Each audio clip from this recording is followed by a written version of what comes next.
Hello and welcome to another edition of the Paranormal Concept Show, exclusive to the PAUK radio network. I'm your host Paul Rook, and as always we are joined by the stupendous Kerry Greenaway and Richard Clements. Hello guys. Hello. Hello, how are you? Yeah, really well, thank you. Yeah. Not spoke to you for ages. All of half a minute. Yeah. All of about a day or two, yeah. I know, like talk about deja vu. We're never that far away on Skype, are we? No, that's it, always on call. True professionals, what can we say? Yeah. If you want to believe that. So what have you been up to then, both of you? Shopping for crystals mainly. Ah, okay. How many of them have got my name on it then? There's at least one coming that's got your name all over it, baby. Oh, awesome. Ooh. And it's a big boy. All I'm Nice. saying, cheeky wink. Oh, Christ. That's what I like to hear. Yeah, I've got about 40 kilograms due in, so a lot of crystals on their way. I was going to say, is that just the one crystal with my name on it? 40 kilograms. No. That's a lot. That's a lot of crystals on its way. I very much doubt it'd be that heavy. Oh, yeah. That'd be amusing to see the postman deliver that one. Gosh, that'd be funny, wouldn't it? Anyway. Yeah. That's what I've been up to. Spending money. Spending money, yeah. Richard? Yes, I'm off to see my boys. Well, just one of them, because one of them apparently has gone away on holiday. He's currently partying in Ibiza, I think, but my eldest is about, so I'm travelling down to Kent at the weekend. I might try and pop into a location somewhere along the road. There's a couple of places in Kent I do like to visit, and you never know, you might see a live stream coming up on our Facebook page on That'd Saturday. be really good. So if you do live in Kent and you have got our Paranormal Concept extra book, take it with you everywhere you go in Kent, because if you see Richard, get his autograph. Yeah. Challenge has been put down on the table there. If you haven't got the book already, it's available on Amazon. Oh my God. Of course it is, yeah. Worldwide. You forgot Worldwide. that is. Yeah, worldwide. Yeah, go for it. Anyway, should we get on with the show, guys? We should get on with the show. We should get on the show because we have got a phenomenal guest waiting in the wings. Phenomenal. Finished? Yep, carry on. Right. I'm glad it's not just me that does that. Especially when you hear the word phenomena. There we go. No, guys, no. You can't have two of you in the room like it. He's been on before, and the response we got to that show was absolutely amazing. You wanted more. You're going to get more. We have got Mr. Matt Arnold back in the studio talking all things ghosts, gods, and gals. Oh, it's the other way around. It's ghosts, gals, and gods, actually, isn't it? Ghouls. Ghouls. Yes. Okay. You have to get used to Kerry's pronunciations. It's quite amusing. That's okay. Not to worry. You should hear me try and speak foreign languages, Matt. Honestly, it's a wonder to behold. Well, on last week's show, we was talking about Paracelsus, and she couldn't say the word, so she shortened it to parcel. Okay. Yeah. True story. At least it wasn't paracetamol. Yeah. Anyway, how have you been, Matt? How have you been? Yeah, not bad. I've just finished a year's contract at a school, so I've been working 5 days a week as a teacher. Exhausted. I'm enjoying the holidays at the moment, doing all the DIY catch-up of things that have not been done since I've been teaching. All of the mound of broken technology that I've had to fix. Gardening, DIY. Yeah, great fun. Yeah, it's summer holidays for you. And it's it. been wet weather, so you've probably had plenty of time to do it. It's been all right in the sort of Nottinghamshire. I mean, it's been a little bit wet on the occasion, but generally speaking, it's been baking hot. Oh, me and Richard have turned into ducks, haven't we? Well, yeah, it seems to be getting better towards the weekend. Let's just hope we have summer. I'm just hoping that we have summer on a Saturday this year. Then I'll be twitzing. Anyway, the feedback from the last show we had you on was all about, they wanted to know more about the fall of Satan, effectively, Okay. and the differentiate between the groupings of people, or not people, entities, shall we say, in the Bible, from like angels and seraphims and cherubs and all those kind of things. So let's kick off with that. Let's talk about good old Lucifer himself. On the last show, you talked about him being like almost like a right-hand man of God at some point, wasn't he? Yeah, I mean, so in Revelation, you kind of come across this phrase, the devil, Satan, the serpent, the ancient dragon, that sort of thing, all in one verse. So basically, it conflates all of these ideas of Satan as the accuser, with the devil, with the ancient serpent, which we talk about. Oh, I'll have an ice cream, please. Yeah, I'll have I'm so sorry. You can tell we're recording this show in an afternoon. Yeah, I'll have an ice cream, please. Yeah, sorry. So you've got this conflation between Satan as the accuser, which is a legal sort of prosecution within the divine council. So you've got that, which has developed throughout the millennia that the Old Testament has been written through into the New Testament.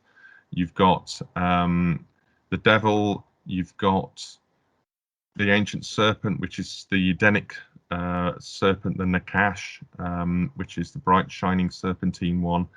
And then you've got the dragon, which is talked about in Revelation as well. So all of these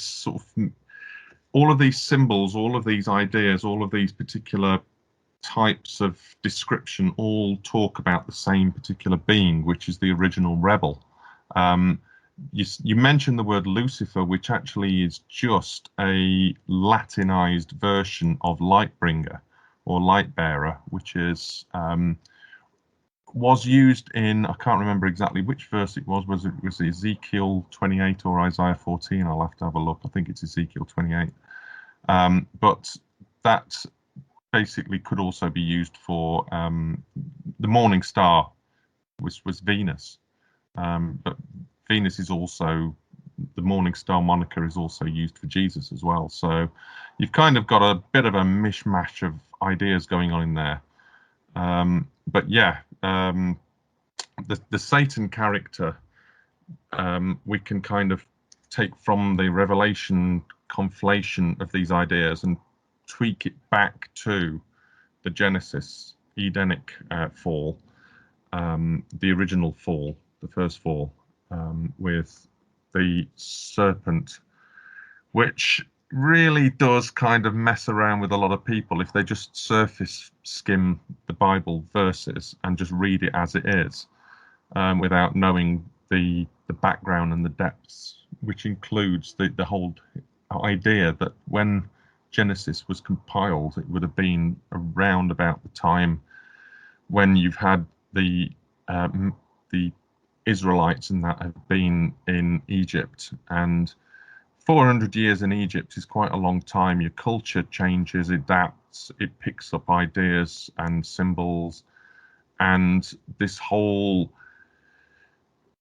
bright shining serpentine creature is what we call a theriomorphic representation of a divine being. Theriomorphic just means an animal representation of a divine being. And you would find that in the Egyptian wall paintings where you see ones with falcon heads, or my brain's gone now. Like Anubis and people like that. Heads and jackals and things like that. Yeah, that's exactly right. Yeah. So all of that was some of the ways that the writers were portraying this particular being as being a divine creature, a divine council member that fell. When you get to things like Job, where you've got Satan appearing in the court of God, and they have this bit of a chat between each other, that's not the same being as the Nakash, the Satan with a capital S. The one in Job is actually just the accuser. So in Hebrew, it's Ha-Nakash, Ha-Satan, which means the Satan. Hebrew uses the same way of referring to pronouns as English does. You don't say, and today we've got the Matt Arnold coming on the show. You just say we've got Matt Arnold when you mean a particular person. Whereas if you could say, I've got the postman coming to deliver a parcel, the postman would be any particular person who is fulfilling a role of posting letters. So in Job 1 and 2, you're talking about an accuser, and that accuser actually oversteps his boundaries. He is a watcher, as it were, that has been going around in their ideology, writing down and keeping tabs on what's been going on in human history and reporting back. So that's kind of where you get that idea from. When you get to Ezekiel, which is written in the Babylonian sort of exile, you start to get the idea of the king of Tyre. The king of Tyre in Ezekiel 28. That's talks about. Let me just bring it up actually, because it's quite a good little passage. This. Thump. Yeah. Away. It could have been in the old days. It would have been. Rattle, yeah. Get Love that it. concordance out. Let's do it old style. Yeah. Yeah. Oh, I can do both, but there we go. Yeah. So basically, you've got mortals say to the Prince of Tyre, thus says the Lord God, because your heart is proud and you've said, I am a god, I sit in the seat of gods in the heart of the seas, yet you are but a mortal and no god through your, though you compare your mind with the mind of a god. You are indeed wiser than Daniel, no secrets hidden from you. By your wisdom and your understanding, you've amassed wealth for yourself and have gathered gold and silver into your treasures. But you've increased, by your great wisdom in trade, you've increased your wealth, you've become proud in heart. And basically, you're going to be thrown down to the pit. You shall die a violent death in the heart of the seas.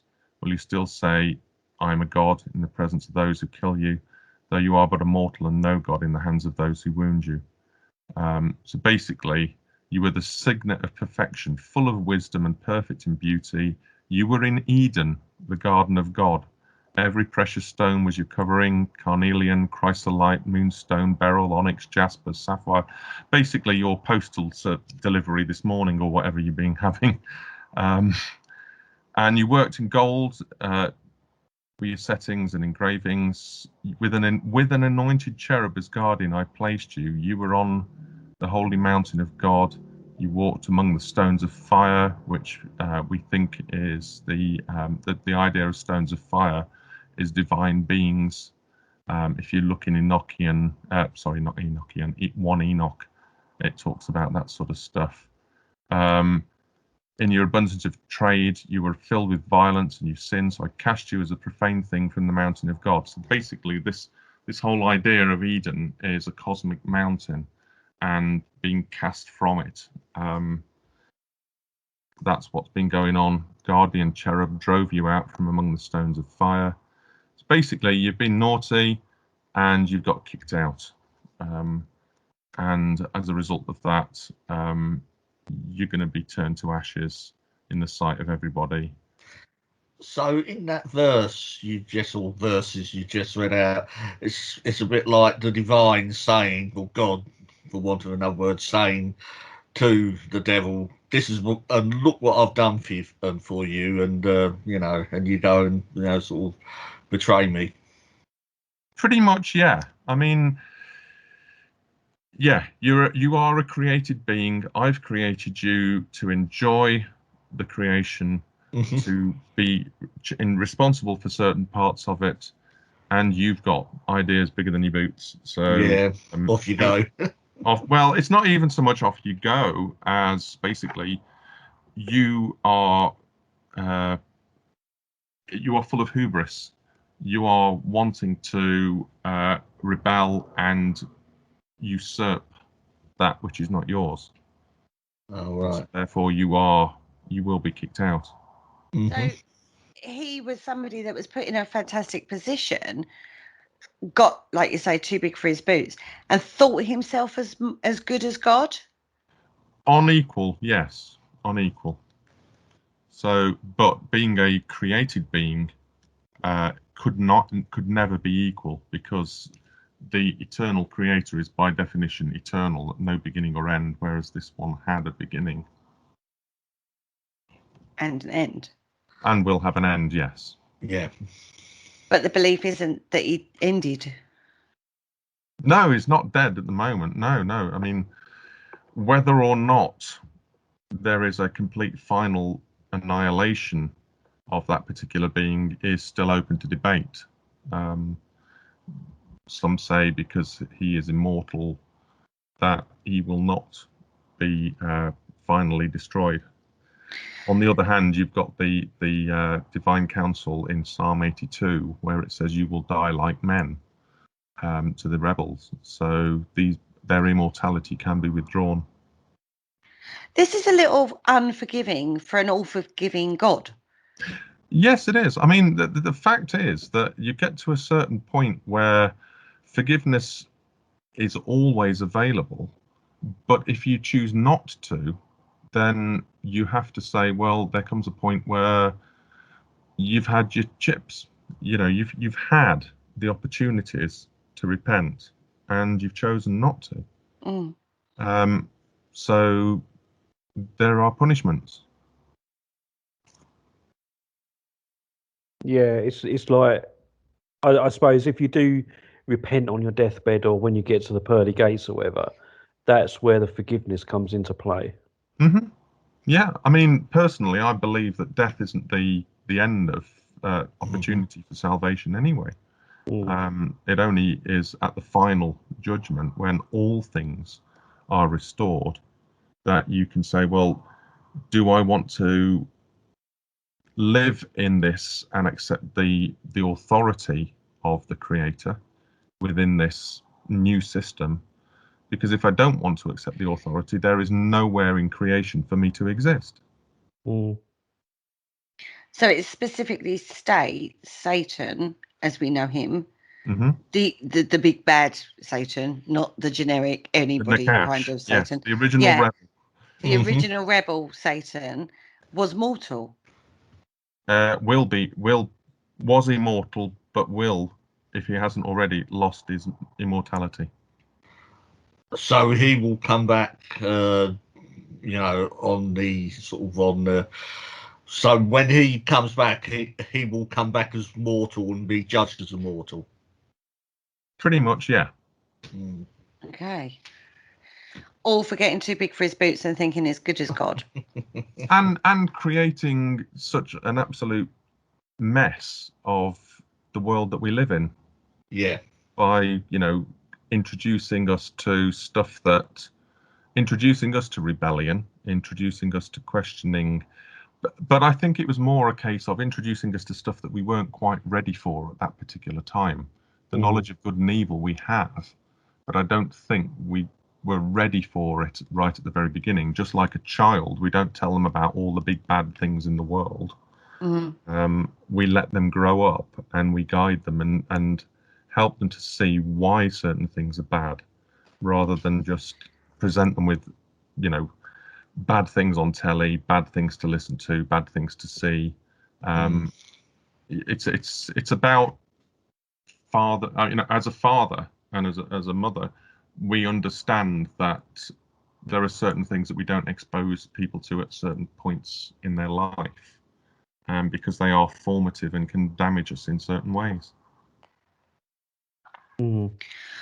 Okay, so his original sin was something we are all fallible of as humans, aren't they?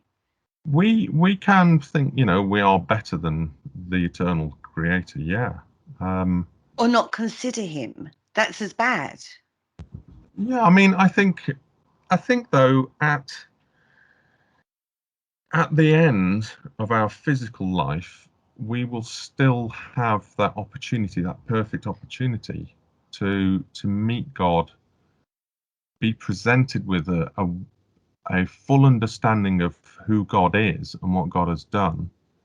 And then with that perfect knowledge, we can then make our own choice, our free will choice that we've got, whether or not we accept that or not.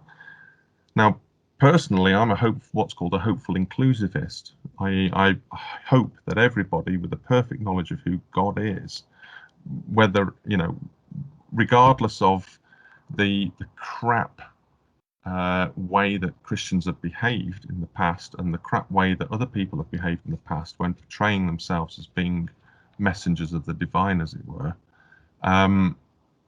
all of that will be put to one side, and it's like, yeah, they got this wrong, they said this wrong, they behaved badly here, but actually this is who I am and this is what I've done. So is it more about action or intention of action? Did he intend to cause that disruption, or was that just a consequence of his the actions. was that just a consequence of situation? It just unfolded in that way. I think initially it was about, I kind of want to be God, want to be the one that is over all. I want that power. Yet, when cast out, somebody. I do apologise. That's okay. Oh, there's The hellhound. That was hellhound's Marley having a asking a moment. question. Hounds. Marley asking a question. That's my Yeah. hellhound. He's trapped upstairs with the boys in one of the bedrooms. Yes. He's protesting. No worries. That was Oh. So Sorry, I think carry on. initially, So down to intention, that yeah. wasn't the intention. Although being kicked out of what you've been, I think it was therefore a case of, well, I'm going to destroy everything, like in a massive temper tantrum. Ah. He's sort of thrown his toys out, and really has thrown his toys out the pram now. Yeah, pretty much.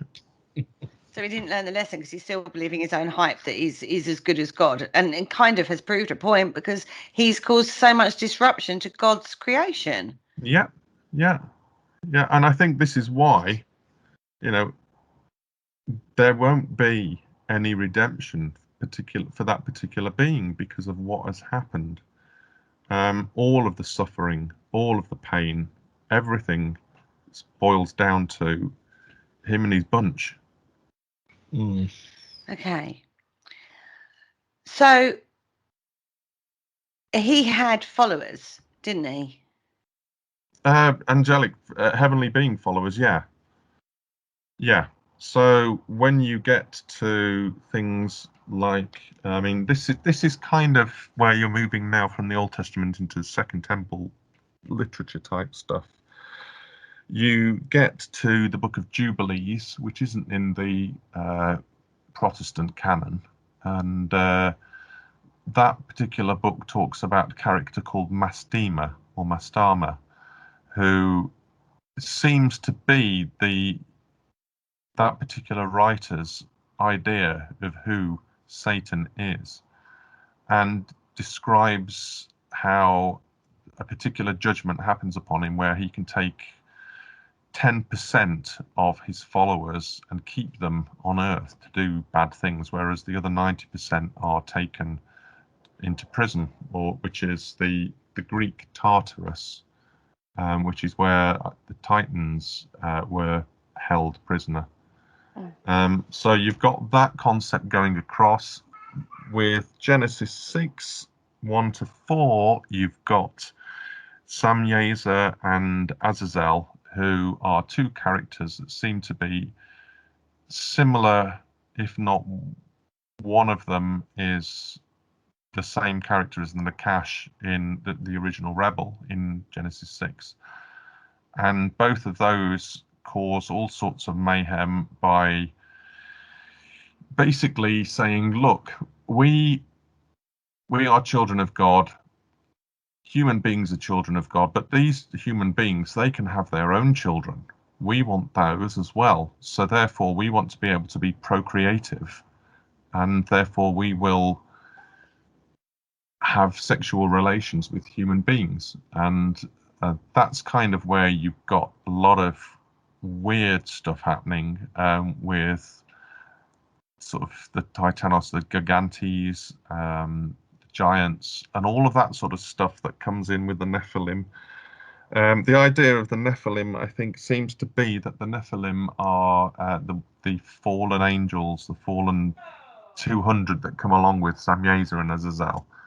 This is all in 1 Enoch 6 through to about 14, 15, which is another pseudepigraphal book, another book that's extra to the Bible, but it's or extra to the Protestant Bible. The Ethiopians have used Enoch, had Enoch as their particular within their Bible since the very beginning. And so you've got all of those followers that happen there. They basically create these hybridized offspring that basically do untold damage to the earth, to humans, to animals, to the landscape. Basically, they are very destructive beings to the creation, and they get judged with the Noahic flood, or which could be, the flood that happened in the Mesopotamian region. So these beings are effectively wiped out. That's in Genesis 6. But then you get this curious verse which in Genesis 10:25, which talks about Peleg, this guy called Peleg, and in his day the earth was separated.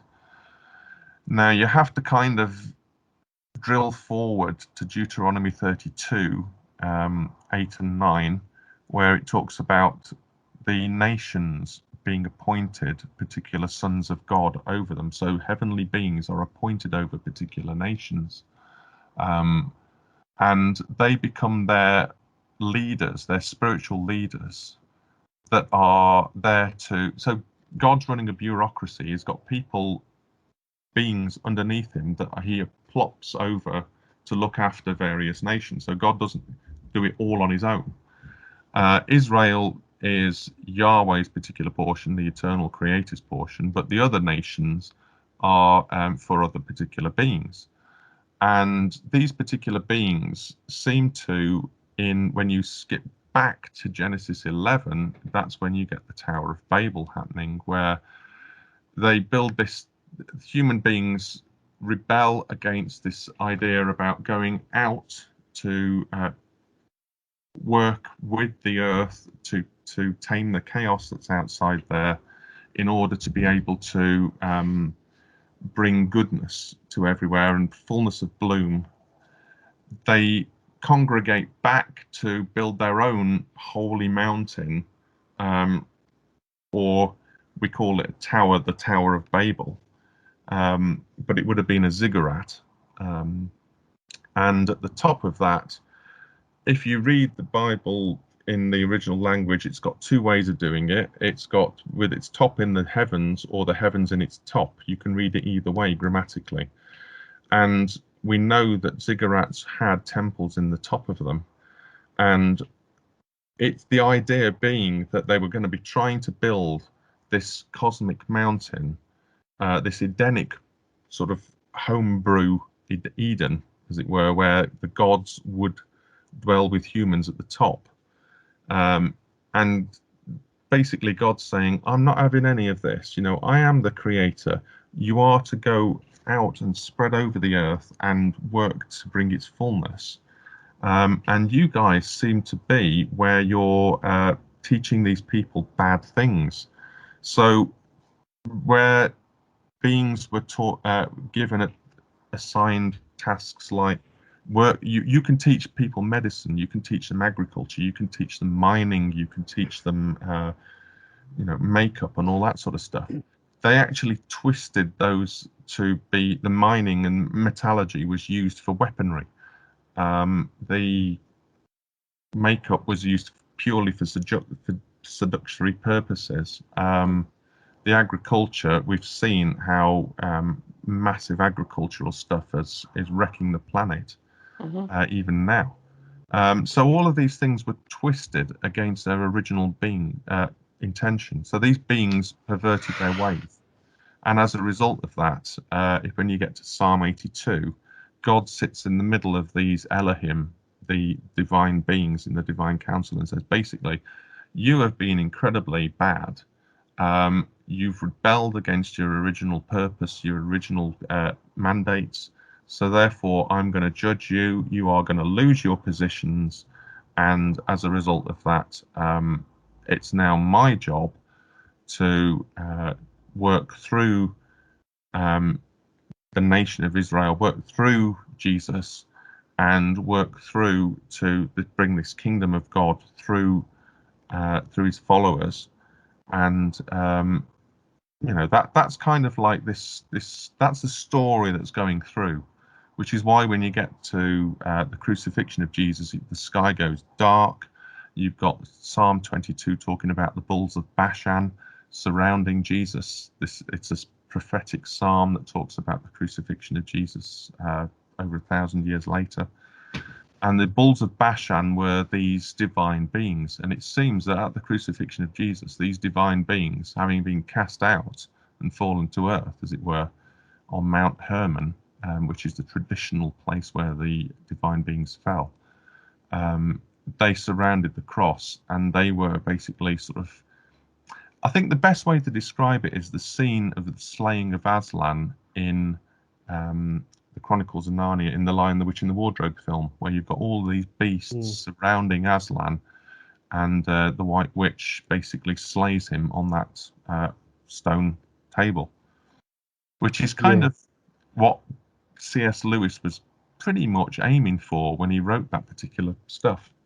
Yeah, because the lion died for the sins of, is it Edmund, I think, one of the characters? Yeah, I understood that reference when it. And then you've got the resurrection of Aslan scene, which talks about the White Witch knew the deep magic, but she didn't know the deeper magic of self-sacrifice of somebody who was pure for to undo the work of evil.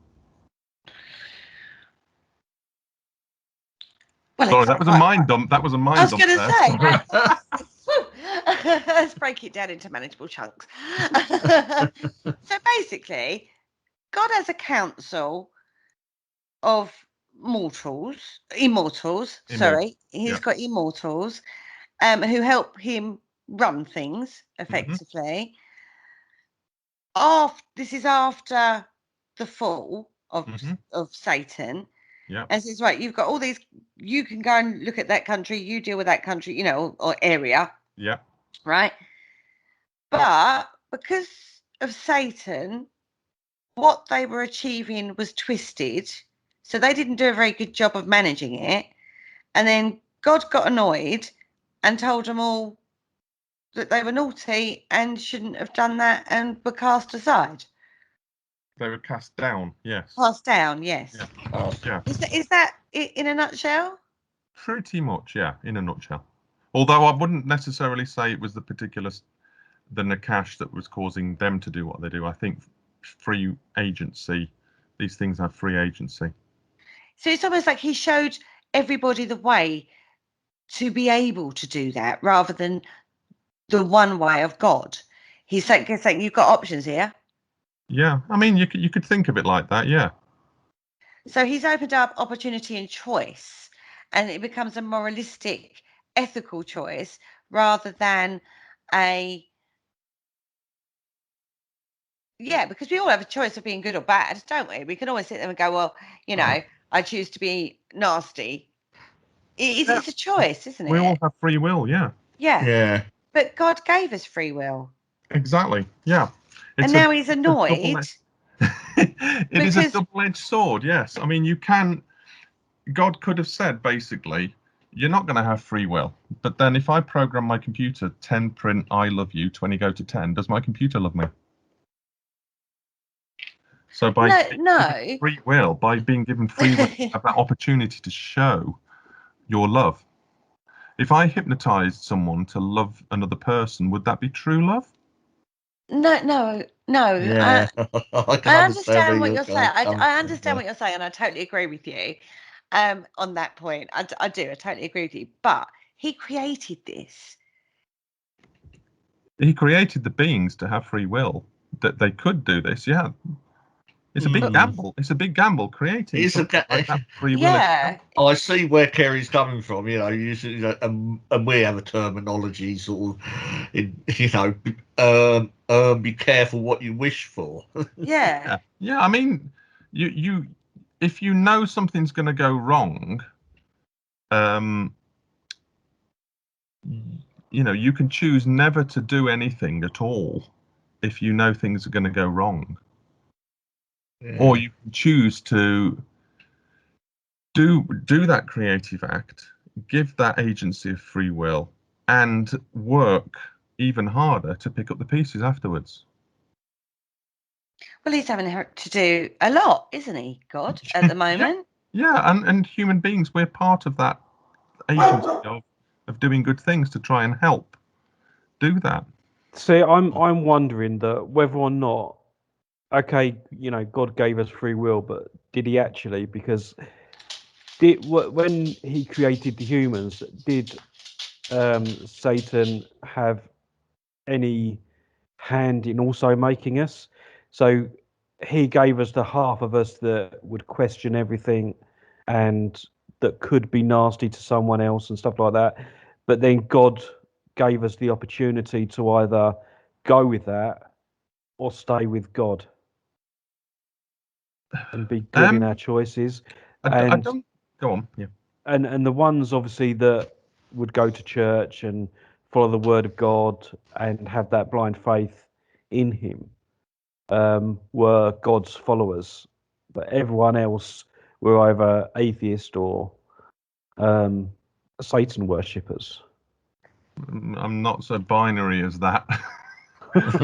I wouldn't be as binary as everybody is Satan worshippers or not, because or Christians. It doesn't work like that in the whole of Scripture, really. I mean, you've got Scripture's replete with examples of people who weren't even Israelites, who were classed as people of massive faith, even showing up the Israelites at times. Jesus talks about Naaman,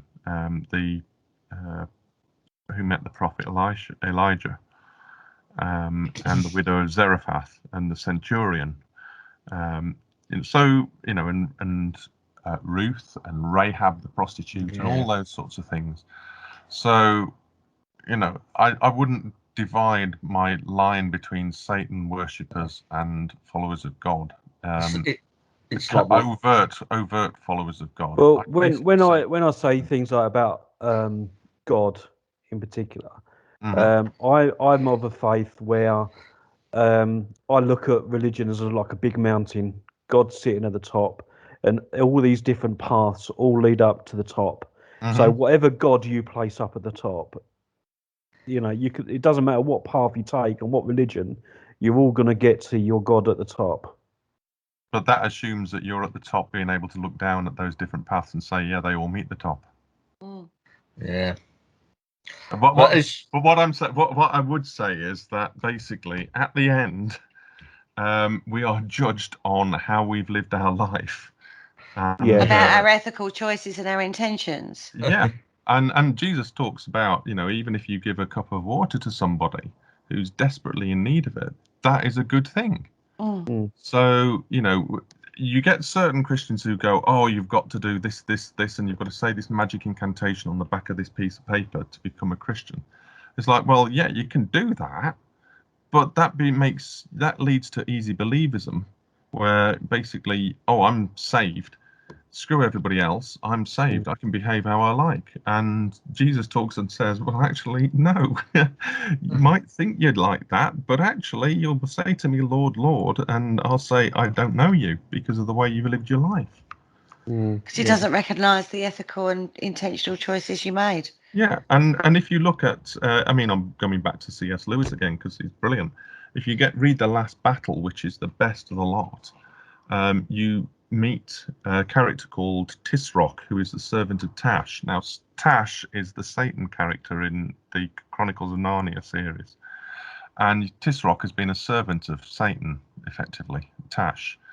And Aslan, who is Jesus in the books, is the metaphor for Jesus, basically turns around and says, look, you've made your oath to Tash, to Satan, and you've kept your oath.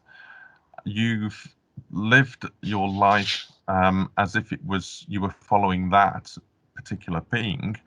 Anything that has been good that you've done in service of the Tash I will accept as good done to me, because goodness only ever comes from me. If you've done evil in my name, then it won't be rendered to service to me. So that's why I'm a hopeful inclusivist. I think that at the end of the day, when we meet God and we recognize the being who I would call Jesus, then we will have that perfect revelation of what it's all been about. And then we will have that free will choice. Okay, we can kind of choose to say, well, yeah, okay, maybe everything that I have been doing, all these good things that I've been living my life for, actually, yeah, it was for you, really, when you think about it. But yeah, his followers have been absolute idiots and have made him out to be this nasty demagogue type character who's a naysaying do-gooder who's been horrible. As we can see when we saw the insurrection on January the 6th, where you got a lot of Christians storming Capitol Hill, all pretending to do it in the name of God, and Jesus is sort of face palming at that point. I could see him. No, not the point, boys and girls. That's not the point. Exactly. But as you were saying earlier, with Jesus, I mean, he was constantly pointing out people that were not of the faith, and holding them up as a good example. Exactly, and he got medieval on the ones that thought they had faith. And his sharpest words were whitewashed tombs full of dead men's bones, and that was to the religious people. Well, and that's why he got crucified. It seems and the people he does have a go at, what's it, the Pharisees and are the leaders of his own, well, not his own religion, but who are supposed to represent what he's there to represent. Yeah. But they just made it full of rules and regulations, human-made rules and regulations, rather than... Yeah. And that's why when he went and picked corn on the Sabbath, he was breaking their rules, and they had to go at him. He's like, well, nah, I'm sorry, you've invented that one, not me. Yeah. If you need to eat, you eat. Yeah, I must admit, I'm very suspicious of some of the Bible, especially the ones that says, you got to pay your taxes. I think we're all. I'm not sure God really come up. Well, I would say that taxes are a bad thing. Not a bad thing, sorry. They're a good thing because they pay for hospitals and roads. Yeah. Oh, absolutely. But it was just the Romans, wasn't it? Pay your taxes because we're greedy. Yeah, but what have the Romans ever done for us? Exactly. Yeah, apart from aqueducts, who paid for that? Yeah. Apart from the roads, who paid for that? Yeah. So anyway, going back to Lucifer, Satan, Beelzebub, whatever you want to call him, Beelzebub. all these other names that you've come up with for him. That distills to this one person, doesn't it? I say person, this one entity. Being, yeah. This one being that falls. Now, you've said the first fall, that was the snake in the Garden of Eden, was it? The theriomorphic representation of the divine rebel, the original rebel, yes. So he took the form of a snake. No, that's just the imagery that is portrayed through the writer, who was influenced by Egyptian images of divine beings. I.e., Right. what the writer's messaging is, this particular being, it's not a snake, slithery snake, sort of on the ground sort of thing, talking at you. This is a divine being, and anybody who heard that particular story at that time would have said, "Oh yeah, that's not a snake. That's a blooming divine being." Yeah. That has the qualities of a snake. As Right. in, you know how animals have, like cunning foxes, things like that, slippery serpents, that sort of thing. And Well, basically, we use that term now, don't we? We say that person's a snake. yeah, Don't exactly. trust them; they're a snake. We still So use it, yeah. we still use that. So when you read the Bible, you shouldn't take it as literal. You should take it as analogical, really. Is it an analogy? Certain bits, definitely. I mean, you definitely don't want to heap burning coals upon people's heads, which is one of the Bible verses, because that's going to be a bad thing. Yeah. But there's a lot of stuff that's poetry. There's a lot of stuff that's history. There's a lot of stuff that is all sorts of apocalyptic material, which you cannot take literally, despite what American evangelicals might want to do with it. So you can't really, you have to know your genre, and you can't read the Bible as one complete book written by one human writer at one time and in one place. It's written by, I think it's 40 different writers across 1600 years. So they're all going to have different ideas about what things were looking like, what divine beings were like, and all that sort of stuff. Do you think then that that's the main reason why people struggle with it? Because like you say, it's so many different influences within it that when you are looking at it, they look at it too literally. I think if you look at it literally, you're going to have massive problems with your faith, and you're going to have massive problems with trying to work out what is the meaning behind this. I mean, especially if you try and interpret it with a modern mindset, you can't read the Bible through the eyes of a modern person. We're 2,000 years plus removed from it. You have to read it as the original writers wrote and as the original hearers listened, with their cultural mindset, their idioms, their language, their history, their theology at the time, all that sort of stuff. Things evolve as you read throughout Scripture. Even the afterlife evolves in its understanding as you read from Genesis through to Revelation. We need a revised edition, God. I'm putting that out there. We need a You've got dozens of revised editions.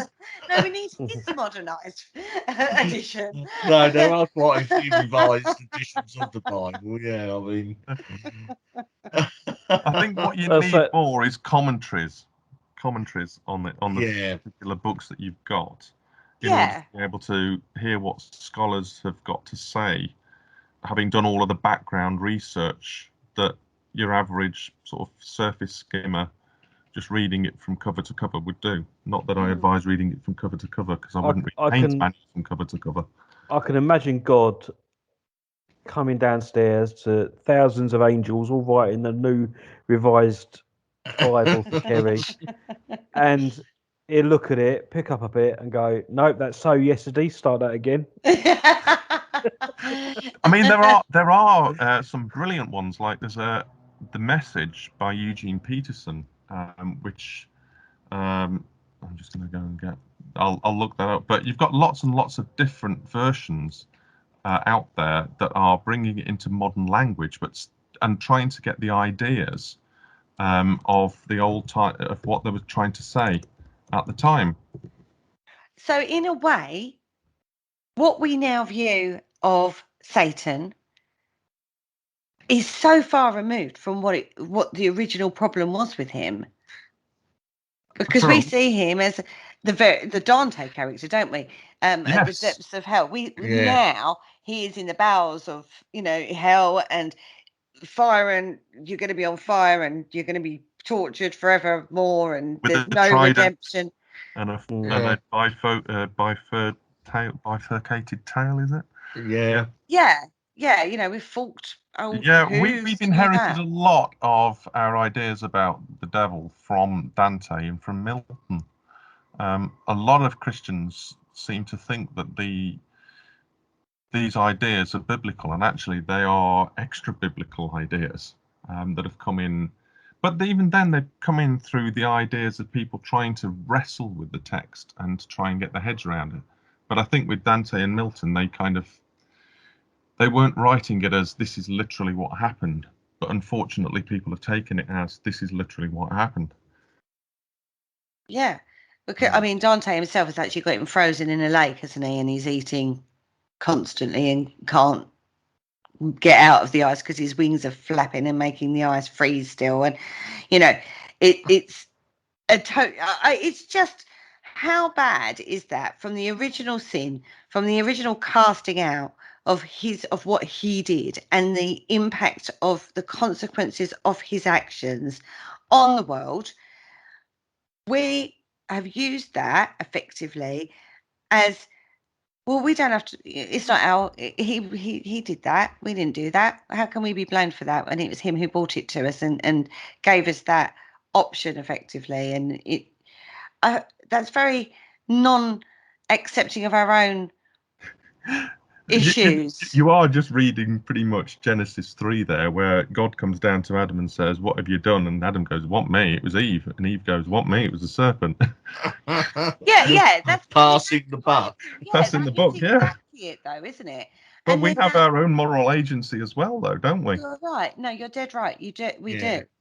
You know, you are so right. We do. But although we have that, we know when we've done wrong. We have a conscience. Well, most of us do. You know, no matter what mental gymnastics you do for yourself to make it right for yourself, you still know that you didn't behave in the right way or you didn't do the right thing. You still have that inner knowledge. Yeah. But there is always that, like you say, there's no consequence to the action because I'll get redeemed at the end of it. Mm-hmm. Yeah. I mean, but you've still got the free will of whether you want to be redeemed or not. I think, you know, for me, the final judgment isn't sort of like a massive life review, which you do get anyway. Near-death experience studies seem to suggest that. But not just a life review, but I think it was Milton that's basically, do you want to serve with me in heaven or do you want to reign with the devil in hell? That kind of approach. And that will be the question. Who do you see that I am? Am I the creator that created all of this as a loving gift to you for you to look after? Or do you just want to go your own way and do your own thing and think that you know everything? I mean, you only have to look in the world today to see how, you know, we're going our own way and doing our own thing. Even when we try and do the right thing, it often ends up with power mongers rising to the top, lording it over everybody else. So, you know, human-made utopias always end up as being tyrannical nightmares. Are we too far gone? Are we too far removed from God now? No, because I mean, the Muslims have a very great idea that, you know, Allah is only a finger width away from you in your heart. I think that's what they say, something like that. And for me, God upholds everything and permeates through everything and is present in everything, but isn't everything, because that's pantheism. But I'm a panentheist, where I believe that God upholds everything, keeping the electrons spinning around in their shells and everything. So we're not too far gone from God. God is here and immanent. Yeah, but then with our science and the way the human race is going scientifically, a lot of people have been banning things about like, you know, we're trying to play God with especially like stem cell research. Mm-hmm. Doesn't that put the human race in danger of then thinking, well, actually, we're coming up to the stage where we're equal to God? I mean, you can get people that want to do that, yeah. I mean, things like stem cell research is an interesting thing in itself. We've got adult stem cell research and we've got embryo stem cell research. But by using that, we're actually playing God. But there's a really famous line actually from a movie that sums that up perfectly. Jurassic Park. Just because we can doesn't mean to say we should. No, Yeah. that's right. Yeah, And that's where choice comes in, isn't it? And Exactly, and free ethical will. decision. And I think this is a very modern example of the tree of knowledge of good and evil, in the sense that we've got the technology to do this, but are we mature enough as a race to be able to actually take that and use it only for good purposes? Well, that's it. I mean, are we Yeah. going to get to the stage where we are equal as God or equal as Satan? I don't think we will. In terms of ontologically, we won't be equal with them. I think human beings were made to be God's images on the earth, as in ambassadors, doing the effectively representations of God on earth. And we are therefore tasked with the responsibility of looking after the place and bringing it to fullness, to full bloom, as Percy Thrower said. It requires perseverance. So therefore, I would say that, we are little gods in one sense, in the sense that we are ambassadors, and an ambassador is basically the equal of the representation of the original country. So therefore, we are made to be rulers, but in a good sense. So rather than dominion over the earth being a bad tyrannical ruler who makes his subjects pay extortionate taxes and works gruel and grinding lifestyles, a good king actually wants to see the benefits of having a society where those people are able to achieve what they are able to achieve.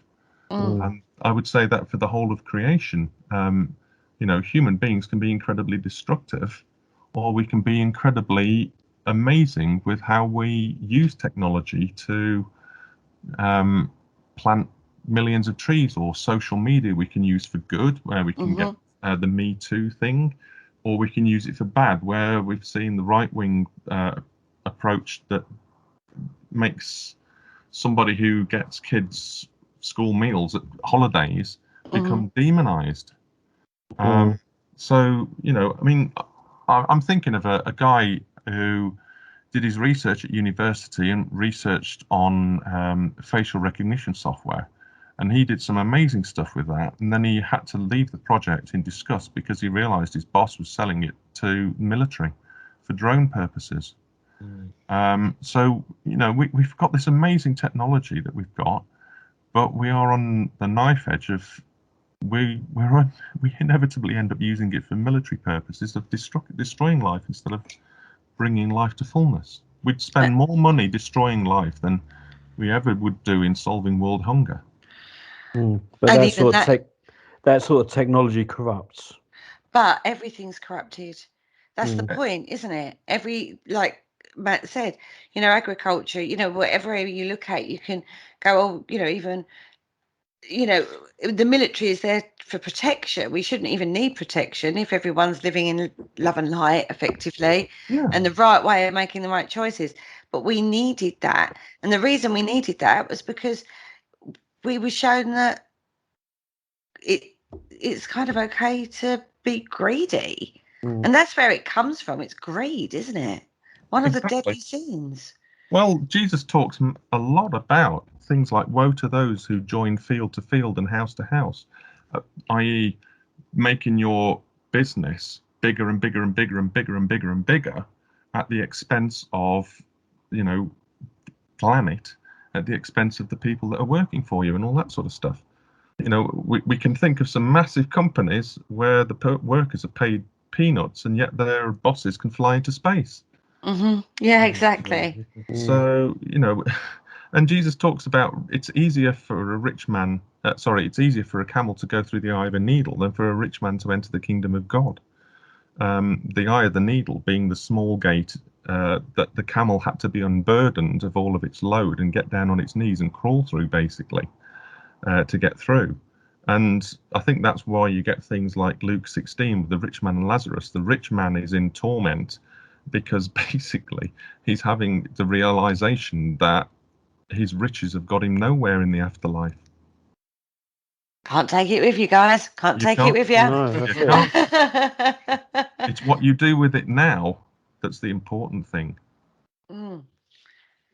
On that note, we're actually going to take a quick break, and we're going to come back and continue this absolutely fascinating theological. Is that the right word, Matt? Yep. Yeah, it's theology. Yes, you got It's it theology, right. isn't it? A discussion, and delve a little bit more into what it all means, really, I suppose. We'll take a moment.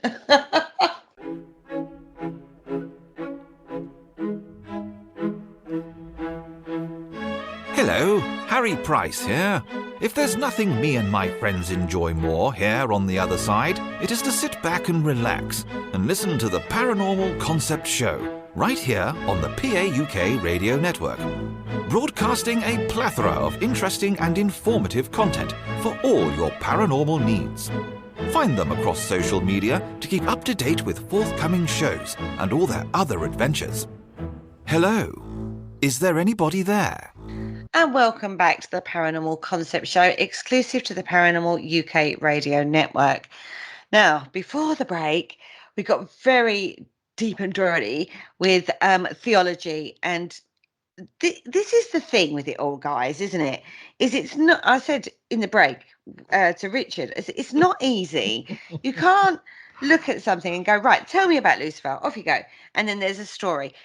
It jumps around. It's called different names. It's about understanding it rather than just reading a story, which is why it's not literal. We come to the understanding that the stories aren't literal, and they're layered, aren't they, through different writers.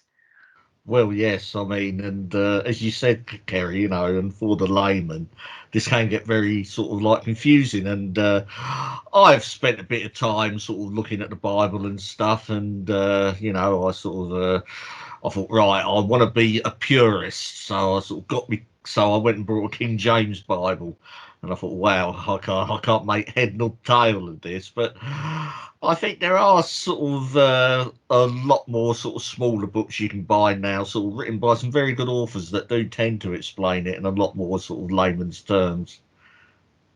Or we get Matt on. Or we get Matt on, yeah. To explain it to us, which seems to be the easiest option for me because I like to talk. Right, so Matt, let's talk demons. Okay. Da, da, da. I know, right?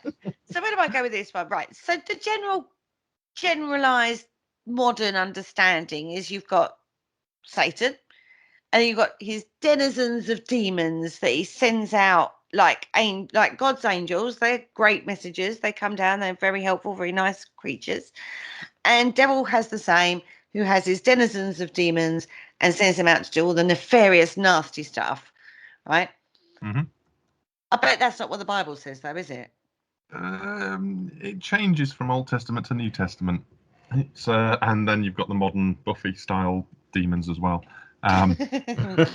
So, Old Testament-wise, you've. I know it's not really easy, is tricky. it? It's not easy. Yeah, I mean, it's really tricky in the sense that you have this whole. You've got the things called the Septuagint, which is the Greek translation of the Hebrew Bible. So that was done around about 300 BC, and it uses Greek understanding of terminology that's in the Hebrew and calls them daimons. Now, daimones are understood as being very different to what we understand demons as today. when you start off in the Old Testament, you've got a plethora of beings, from cherubim and cherubim stroke seraphim. The two are the same thing, just seen through different cultures. The seraphim are seen through that, as we've mentioned before, the time when the Israelites were in Egypt, and so the throne guardian would have been seen as a snake type creature or being. And then you get to Ezekiel in the Babylonian, where you've got the throne guardians being the Lamassu.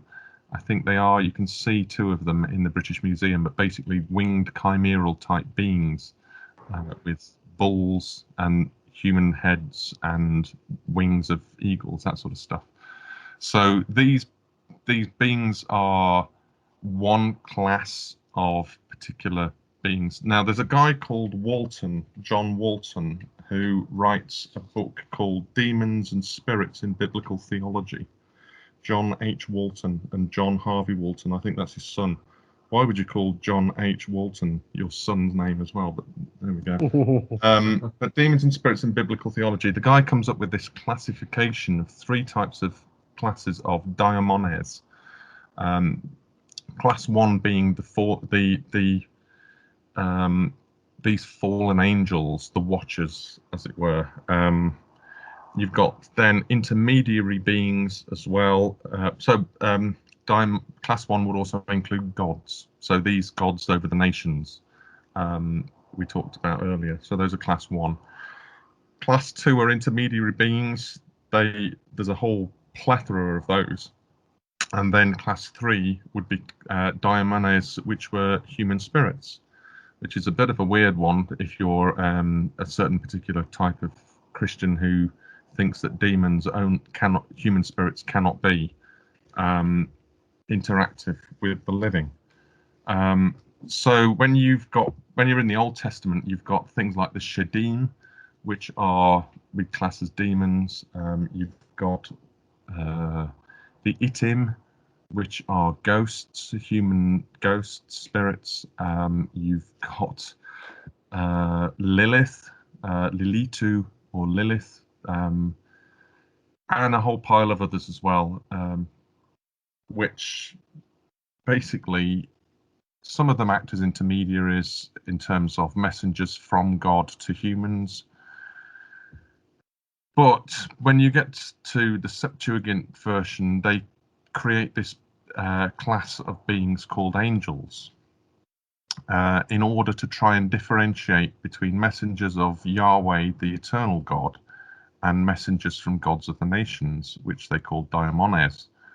So this is where you get the demonizing of the demons starting to come in, and get to about 200 AD, and it's pretty much cemented that demon just means evil spirits, even though in the Old Testament, when you get to Second Temple literature, evil spirits are the spirits that were from the human watcher hybrids that were earthbound spirits. So they are of non-fully human origin. And they, because of their destructive habits in life, in the physical flesh, they are still destructive in the spiritual realm, as it were. And this is why you kind of get one of the things with possession, cases of possession that are genuine. They recommend recording if there's any particular ancient languages that are being used to be able to translate, to see what's being said. That's a marker, a potential marker, especially if the person hasn't ever known the language before. So that's demons in a nutshell. When you get to the New Testament, you're kind of looking at demons as being potentially able to cause disease within humans as well. That's kind of pulls through from all sorts of places, including the Egyptians, who believed that these demons could cause illnesses in humans as well. So all of that mindset is there. You've got one where there's a guy who is possessed by a demon, it says, and he continually throws himself into the fire and all that sort of stuff. And then you get to Legion, which is the most famous demon of the New Testament in Mark 5, which I, in my master's thesis, argued pretty persuasively, I think, that these were the spirits of deceased warriors that had been killed in battle and were basically destroying the pigs, because the pigs were the main food source of the Roman Empire, especially the legion that was stationed nearby. And so, as a sort of spiritual two fingers to the Romans, destroyed their food source. So you've got all sorts of things going on there. It's not plain sailing, they're just evil spirits of non-human origin. There can be all sorts of stuff. On possession, we assume.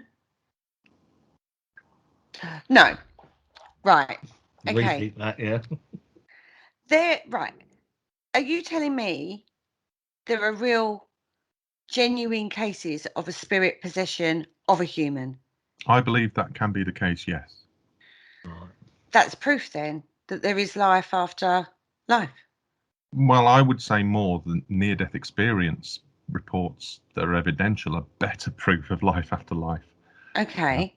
But yeah, I mean, there are certain things that, I mean, if you're in deliverance ministry, if you're trained properly, not sort of like I'm self-declared exorcist or whatever, but I'm talking about people that have had gone through the training, go through a lot of stuff to do with working with psychological evaluation, with specialists in mental health, with specialists in social care, all those sorts of things, pretty much like a Sherlockian approach, whereby you eliminate whatever can be natural, so that whatever remains, if anything does remain, can be dealt with in the appropriate manner spiritually. I mean, the Christian Deliverance Study Group, as used to be called the Deliverance Christian Exorcism Study Group before The Exorcist came out and ruined the whole idea of what exorcism is about. They have flowcharts of how to diagnose, and it's not a one-time, you come to me, I diagnose you're possessed, therefore we do this, this, and this, and bingo, you're healed.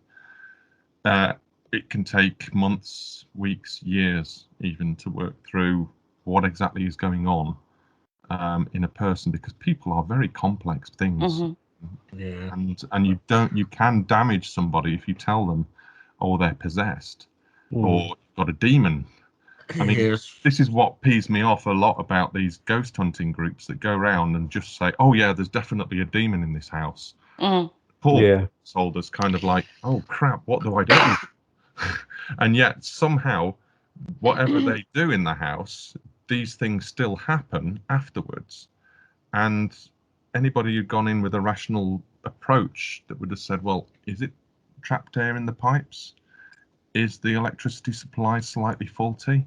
That sort of idea would have sorted the problem out straight away and not sown these ideas into people's heads. So I would say, that's some of the ethics of this whole phenomena of ghost hunting, which and I can understand that this process could possibly take years, because if you're dealing with mental health issues, and they're not sort of straightforward to assess, are they?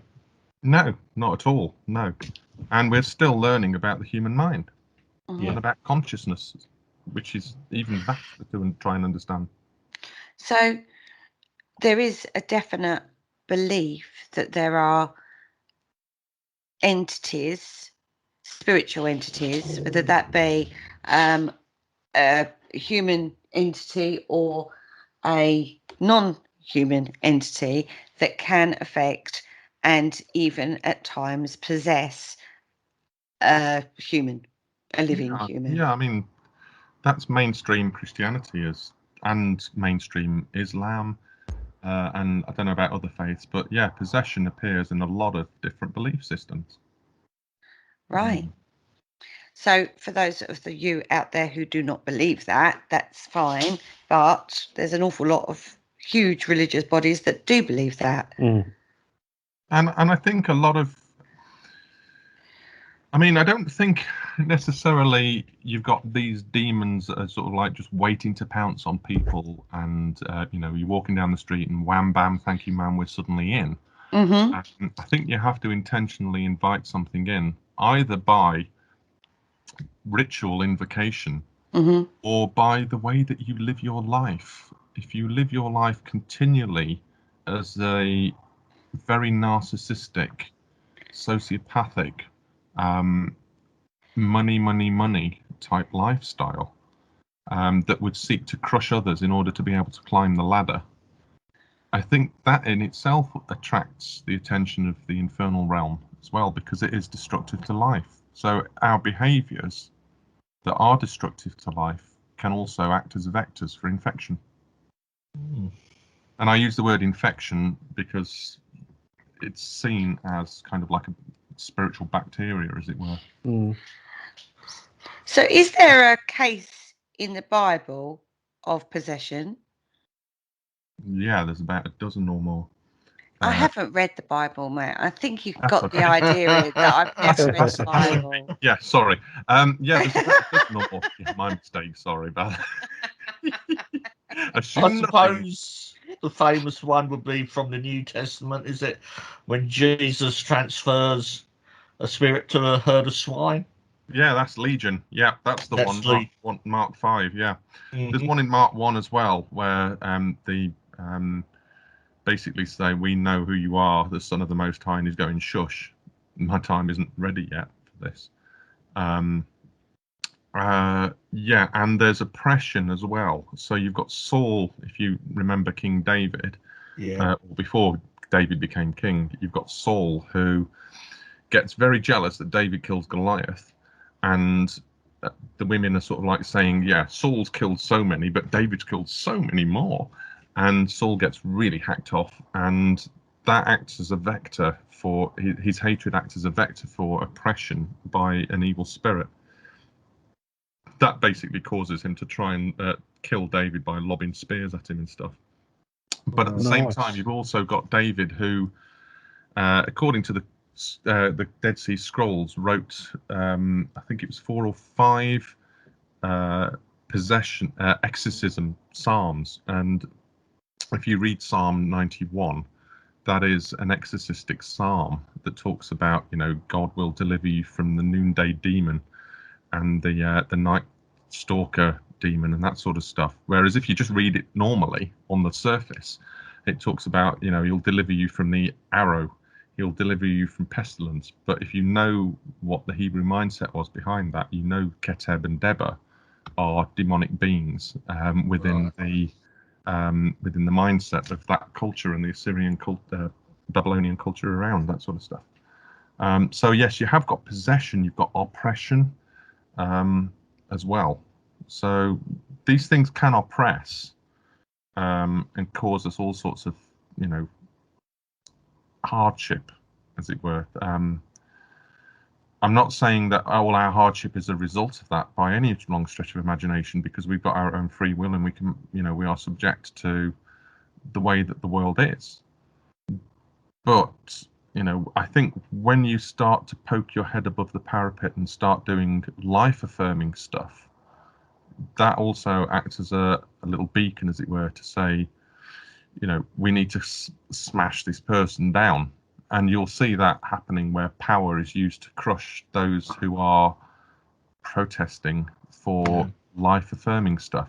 And this is kind of where you're getting into powers and principalities type stuff, which St. Paul talks about in part of the New Testament, where he says that these things are real, they are almost geographical, and they inhabit the systems that we are part of, governmental systems and all sorts of stuff. And we only have to look and see around today just how governmental systems have been abused. Rather than being life-affirming, they are life-denying for certain people. what is a demon's purpose to actually possess someone? And is it their ultimate goal, or is it to sort of just, you know, just to affect that person enough to turn them away from God, or what is it, or do they do it for a show? I think it's a multitude of reasons, ranging from if they are non-human in origin to potentially see what it's like to be embodied. Because Right. I think this is part of what the Genesis 1-6, 1-4 was all about. Was about what would it be like to be embodied, have flesh, being an ethereal being without it. What would it be like to have flesh, to be able to have sex, to be able to do all these sorts of things, to be able to taste and eat, human food. Mm-hmm. I think when it comes to human spirits that can possess, I think some of it can be out of pure vindictiveness as well. I'm going to make put this person's life hell. I think also from what we read when we read the accounts of possessions, such as Gottliebin and the Lutheran pastor from the 19th century, Blumhardt, you got somebody who was possessing, or at least several spirits possessing this one particular girl, Gottliebin. And some of them were under the influence of non-human spirits. So it seems like you get a ringleader and they pull or lord it over human spirits. I don't know how, I don't know particularly how the mechanisms for that, but I would say that seems to operate for those that want to allow themselves to be swayed in that particular way. So it could be, to be re-embodied, or to cause, just basically to cause somebody's life misery. Yeah. I.e. anti-life stuff, because the human body is not meant to have more than just the human spirit within it. If you've got two spirits in there, there's going to be a battle. So yeah. So there's so many different names of different demons that are out there, aren't there? We go into the world of demonology and stuff like that. What do you make of that? I mean, I think it's a bit of a hogwash, quite frankly. To put it nicely. Most of the nicely. I did put it nicely because, it's again a huge misunderstanding of what it actually is. I think they see the personification of individual demon entities as that's part of the integralness of demonology, isn't it? Right, the study of demons. They take one and go, oh, he's got hundreds of demons under him and he's nasty, and he focuses on, I don't know, illness. And then you've got this other one who deals with, you'll get depressed and he'll deal with you in that way and affect your life in that way and stuff like that. It's what's your take on that, Matt? I think things that are biophysical can be over spiritualized. Take for depression, for instance. We know that it can have chemical causes. And I think it wasn't me, it was the demons is the same argument in Eden again. It's not me to blame. I need to blame something else. I see this a lot in certain Pentecostal and charismatic churches, where if you get a strong woman who has got a very strong will, and she is quite outspoken, and she will challenge misogyny and things like that are taking place, the fingers start pointing and saying, oh, she's got a spirit of Jezebel. Or if it's a male version, a spirit of Ahab. And that's kind of, I'm getting images of Invasion of the Body Snatchers where they just point and scream at somebody. Yeah. Yeah. And it's just craziness, and it's just using, I'd say it's spiritually abusing the Bible for those purposes.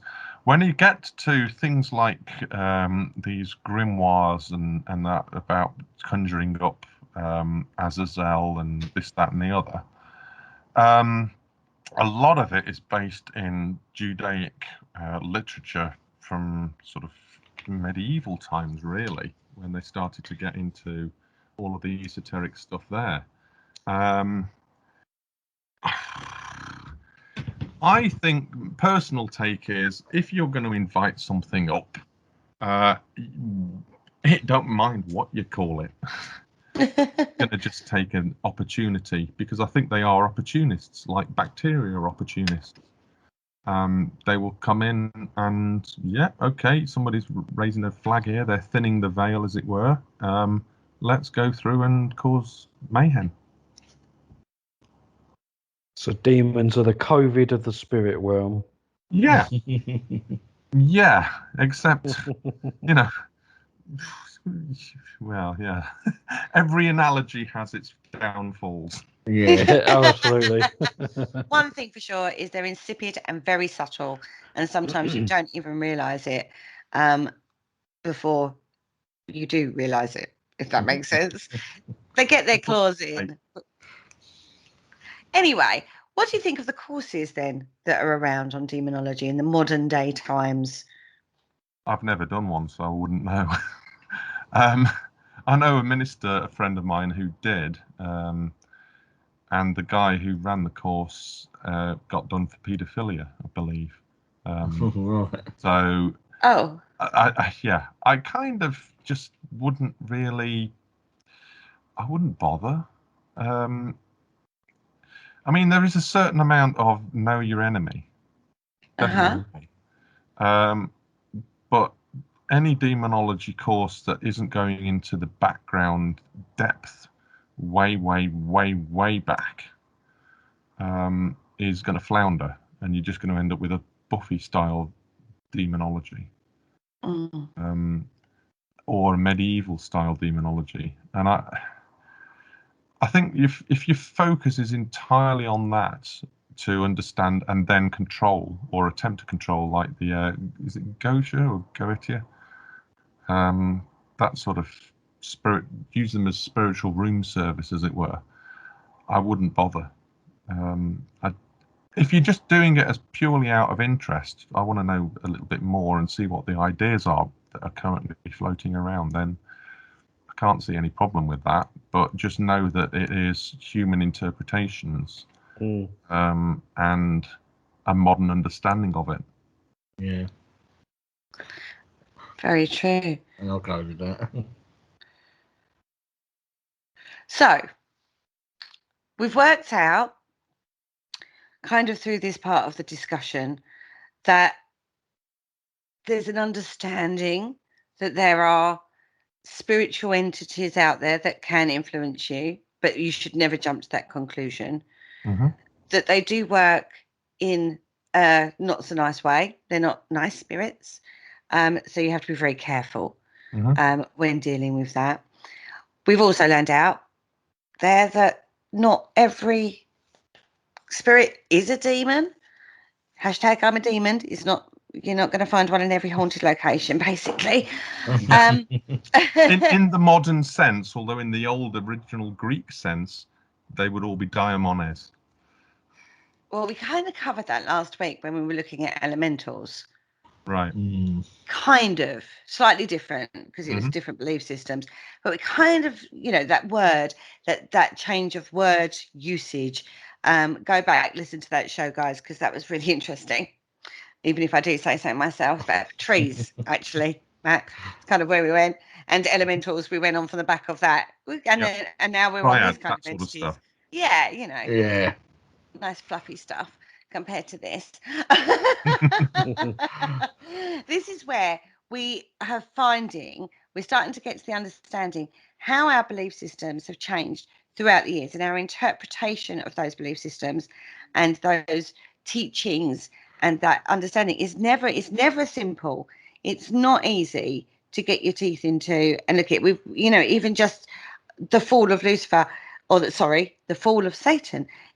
It's not as easy as saying, well, yeah, this happened, that happened, and that happened, and then that's what's written in the Bible. It jumps around, and it's not as easy as that. And the message has gotten lost over time. Now, there was another understanding in regard to him, that he didn't like something that God was doing. He didn't think that God was working best for the people, so he went up against God, and God cast him out. And this caused a big war between his followers and God's followers. Whereas we've learned today, that's not quite true. We've learned that he got right up his own backside and basically thought he was as good as God. But he was an immortal that became mortal, or is to become mortal, should I say, at final judgment. Am I right? Yeah. Is my understanding of this right? Yeah.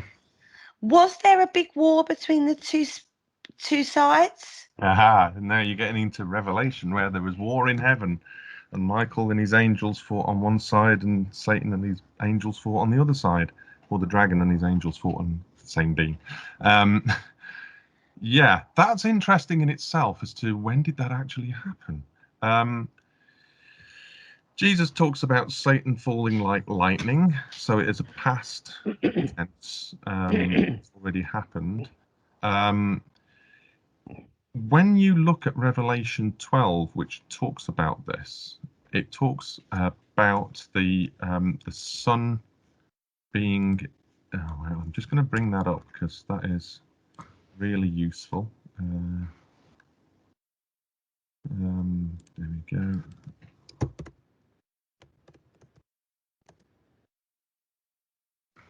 So the woman and the dragon. So a great portent appears in heaven, a woman clothed with the sun, with the moon under her feet, and on her head a crown of 12 stars. Was pregnant and crying out in birth pangs and in the agony of giving birth. Then another portent appeared in heaven, a great red dragon with 7 heads and 10 horns and 7 diadems on his heads. His tail swept a third of the stars of heaven and threw them to the earth. Then the dragon stood before the woman who was about to bear a child, that he might devour her child as soon as it was born. And she gave birth to a son, a male child who was to rule all the nations with a rod of iron. But her child was snatched away and taken to God and to his throne, and the woman fled into the wilderness. Then war broke out in heaven. Michael and his angels fought against the dragon. The dragon and his angels fought back, but they were defeated, and there was no longer any place for them in heaven. The great dragon was thrown down, that ancient serpent who is called the devil and Satan, the deceiver of the whole world. He was thrown down to earth, and his angels were thrown down with him.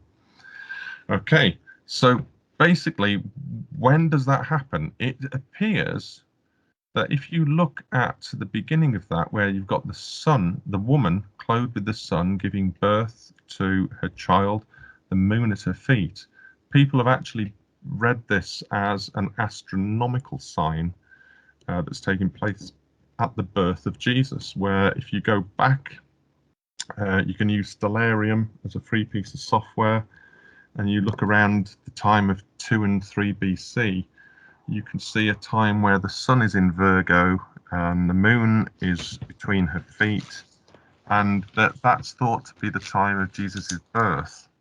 And you've got the Scorpio, is it, that's at the feet, the next one alongside Virgo, I can't remember exactly. But you've also got Draco, and it talks, is it Draco? I think it's Draco. Draco has 2 constellations on it, Crater, and I can't remember the name of the other one, but both of those they think of as being the tail sweeping out a third of the sky.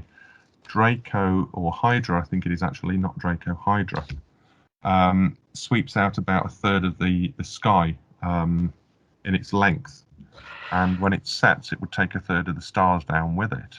So actually what's going on there is an astronomical sign of the birth of Jesus, and who is to rule the nations with a rod of iron. But then it says war broke out in heaven. Michael and his angels fought against the dragon.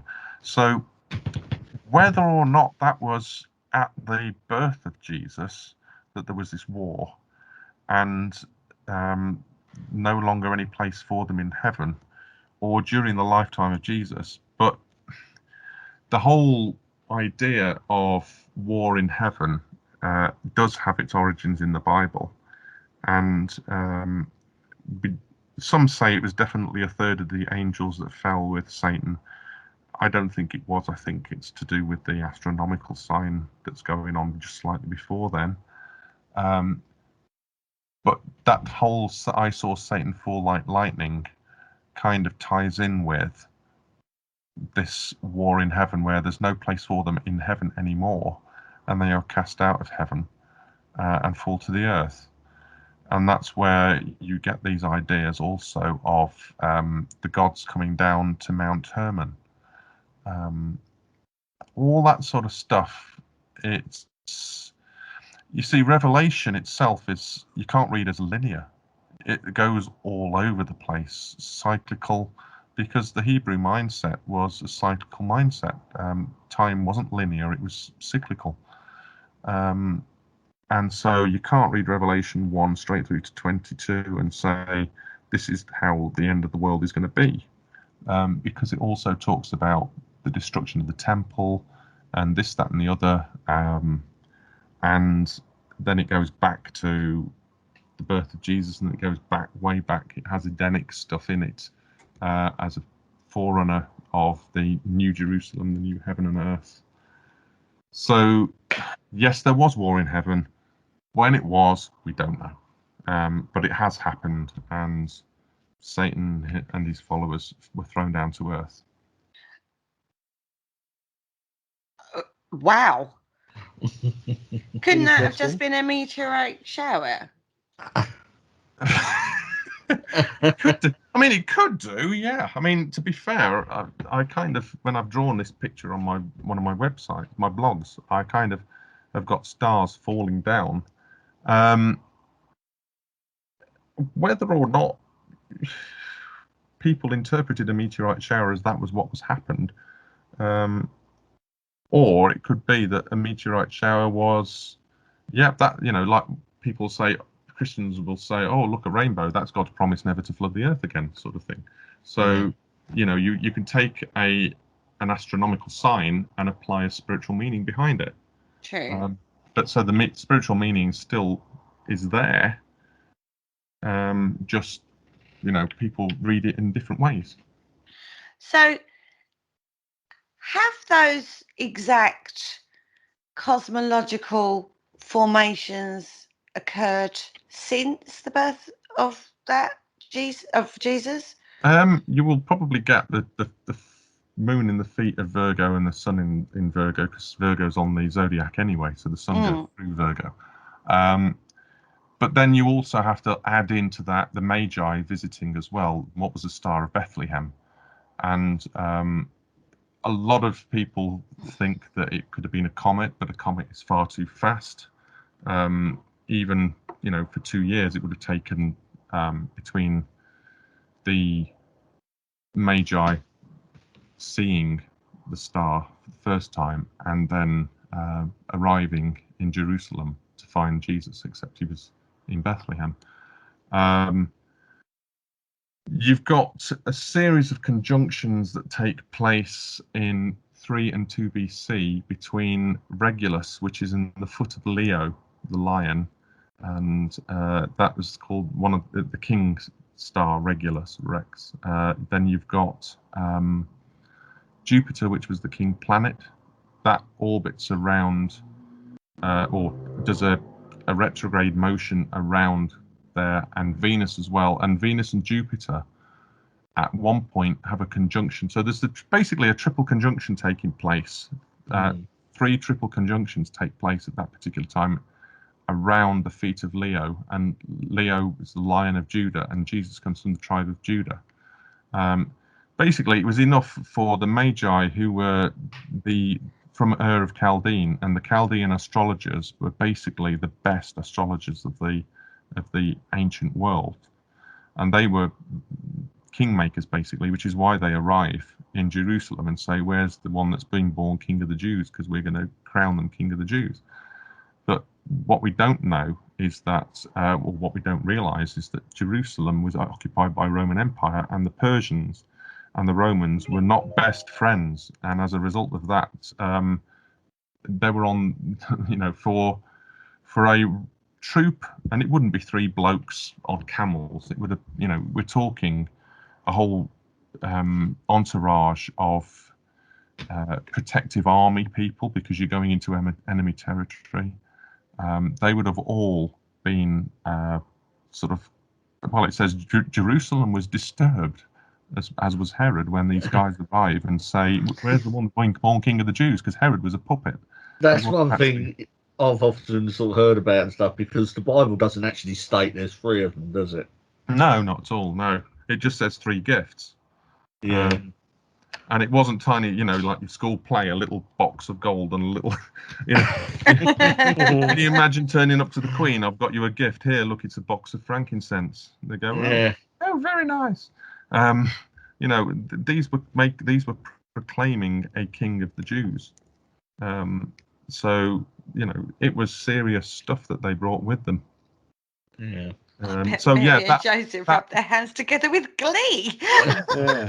Well, yeah, but think about it. So you've got this Virgo sign, you've got this Regulus, Leo, Jupiter, Venus conjunction, set of 3 conjunctions that happened between 2 and 3 BC. Mm-hmm.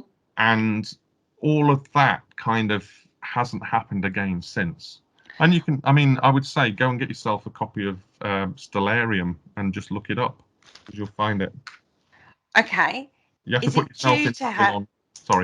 Sorry, is it due to happen again? I don't know. No idea. But what I would say is, even if it does, so what? Isn't there supposed to be a second coming, though? Well, there is, but at the same time, you don't need to look at the stars for that. I mean, you've had all these Christians that have been publishing books on, you've had 4 blood moons, that must mean it's the end of the world. Really? The phrase blood moon is a modern invention. And unfortunately, a lot of a particular style of Christianity has become very consumeristic and found that there's an opportunity to sell material to gullible people who will be buying this stuff up, wanting to know when the end of the world is. And it's like, well, God says nobody knows that. I'm not going to tell you when it is. But I tell you what, when you start to see, and Jesus says, when you start to see these things happening, and when you read what he was saying there, it was about the destruction of Jerusalem in AD 70, when you look back on it. When the Romans surrounded Jerusalem, laid siege to it and destroyed it, and the temple as well. For the Jew at the time, it would have been the end of the world for them, because they've lost their center of their belief system, which was based in Jerusalem. For me, as a Christian, I don't need to know the time when Jesus is coming back. What I will do is I will live my life as the best ideals that I can of loving God with all my heart and soul and mind and strength, and loving my neighbor as I love myself. And I will do that. And if Jesus comes back tomorrow, bingo. If he comes back after I've died, bingo. Who cares? I've lived a good life and I've tried, my best for God. So I wouldn't get stressed out about, looking for signs and things, and a lot of Christians do, sadly. Okay. Be interesting though, wouldn't it, when it's next year? And that's just me being curious, I suppose, and they know what they say about that. I think if he does come back, it's going to be a case of let's commit him to the local psychiatric unit. Not necessarily. Well, who was it who said there was a famous song that goes, "If Jesus Christ was alive today, he'd be gunned down by the CIA." Yeah. I can't remember who wrote it, but yeah. There's actually a modern depiction, isn't there? There's been a modern Netflix series called Messiah that is actually takes that concept of Jesus being in this day and age. Yeah, I mean, I haven't seen it myself. Interesting take. I'll have to watch it. Yeah, it is good, isn't it? Because you recommended it to me, Kerry, and I've sort of done it in a binge watch. Mm. It's an interesting take of how people would react to that with Mm. their and putting on again. He's out there just spreading the message of God and being kind and nice, and it gets twisted, and the people around him are all. Oh, anyway, that's a different subject. I'll have to watch it. Let's talk about Armageddon. We've touched on that. Right, That is a okay. good movie. Let's go for it. Not the movie. Let's pick Matt to do all the really dark stuff. I know. I know. Sorry, I don't want to bring you Oh, down on. I It's don't want to like- bring you down or Now with anything. favourite But bricks and when the wind blows. Let's end on a good note, Armageddon. let's bring Armageddon. Armageddon into the room. So, what does it say about Armageddon? I mean, we were looking at what was that book, guys? We were looking at, and it was so you just can't even make a head or tail of it. It was just so crazy, wasn't it? Oh God, what was What it? book are you talking about? I don't remember. Oh, I That's can't not remember. a Anyway, it right was now. about So the many end of books. days. It was about the end of days. What does it say about that? Where we finally get called to judgment, and it's like fire and brimstone and all of that sort of thing goes on. Well, Bear in mind, I haven't read the Bible, No, so I okay. could be thinking about something completely different. I mean, so there's this kind of idea of Armageddon being this battle in the place of Tel Megiddo, which is a valley in that region of the Middle East. And they got the idea of it being Har-Mageddon from the Hebrew Har, which means mountain, and kind of Mageddon, which people think it's the city of Megiddo.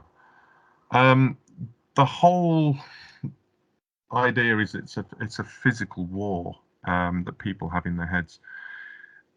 It seems more about a cosmic battle on, if you go back to the cosmic geography of mountains being holy places where divine beings dwell. Har-Mageddon is seen as the mountain of Megiddo, and people have kind of missed the spiritualization of this rather than the physical.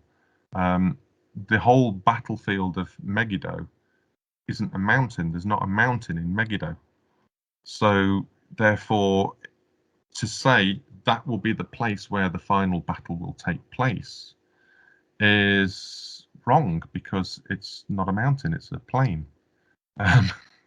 So know your Bible, know your blooming Hebrew, know what you're talking about, rather than just read it on the surface again.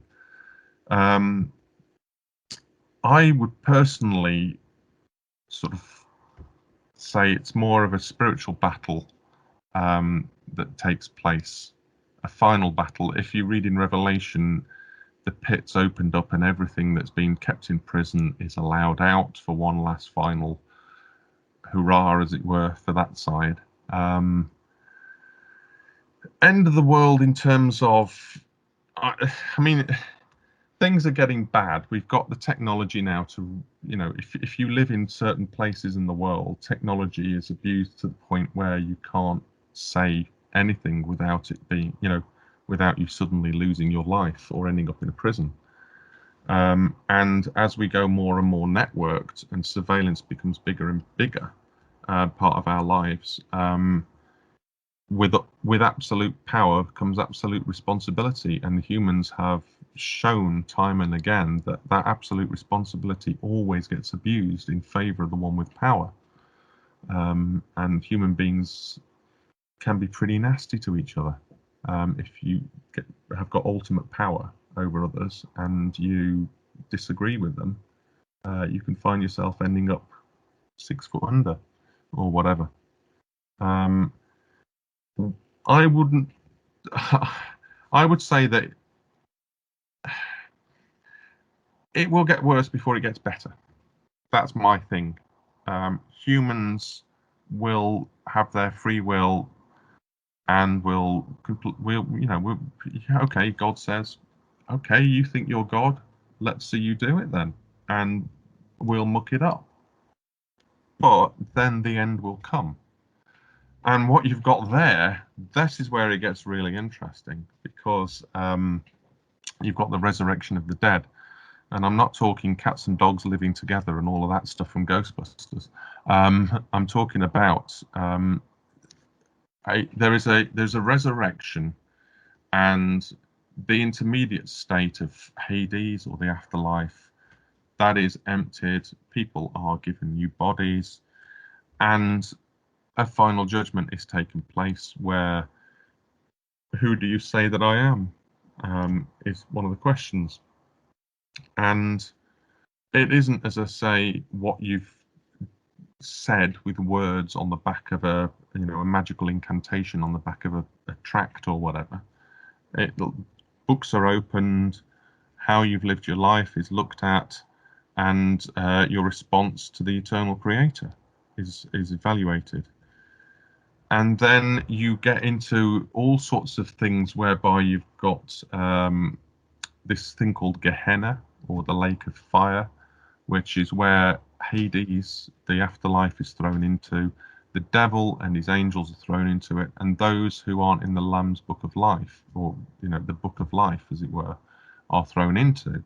And some say, oh, that's eternal conscious torment, because the smoke rises forever and ever, sort of thing. And I would say, well, if you read Isaiah 34, it says that Edom will be destroyed and its smoke will rise forever. Now, Edom is an old place in ancient Near East.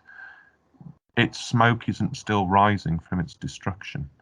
The idea of something in the Bible, when it talks about smoke rising forever, it basically means it's totally and utterly destroyed.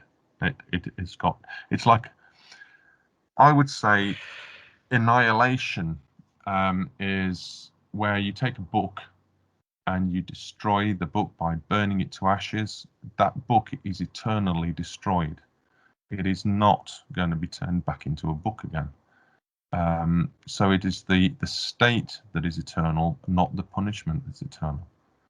But then you've also got the ones that God judges as righteous, and we've seen by the widow of Zarephath, we've seen by Naaman and all of the others, it's not necessarily just Christians, but those that have lived a life, and even Christians who claim the name Christian can say, Lord, Lord, and by their lifestyle, God says, forget it, no, you didn't bother. Will receive an incorruptible physical body in a restored earth.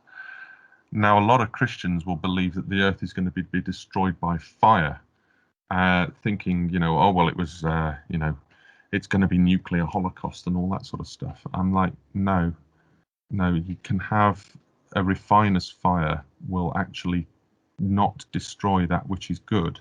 So if I'm a silversmith, I will chuck all of my ore into a crucible.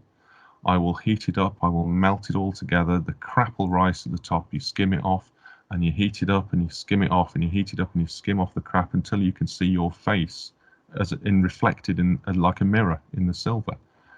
And I think that is what part of the afterlife itself is, in the sense of a refining of and a cauterizing out of that which is bad, both in person and in the world systems. It talks about the elements melting in the heat. The Bible talks about the elements melting in the heat, and people think, oh, elements, oh, well, those must be chemical elements. No, if you read it through the mindset of the writers, the elements of the stoicheia were in Platonic ideology of things being in balance, so evil and good, peace and war, health and disease. And so therefore those things being melted in the heat, and the crucible, as it were, the bad things rising to the top and being skimmed off, fits in with this whole, what in Acts 3:21 says about the restoration of the earth, where the bad systems, the bad things in it will be taken out of it, and that which remains will be allowed to heal and reach its fullness of bloom like it was originally meant to be before the fall of Satan and humanity with that. So it's a message of hope, really, for the whole planet, that And Romans 8 talks about creation groaning, sort of like a panpsychism, this whole consciousness of the cosmos.